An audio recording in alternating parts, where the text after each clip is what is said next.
In this tutorial, I'm going to show you how to curve writing here in Canva.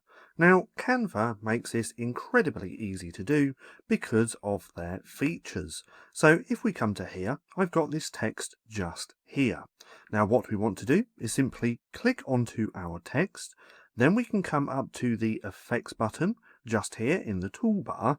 And then over here on the left-hand side, if we scroll down to the bottom, we see this curved option.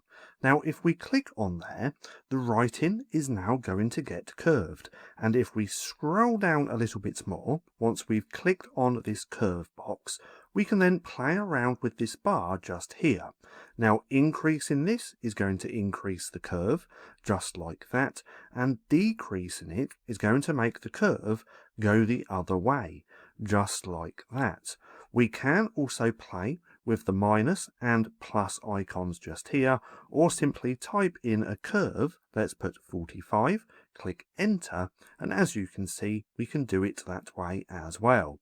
Now, this is going to work on any writing, any text, any font that you want to add a curve to.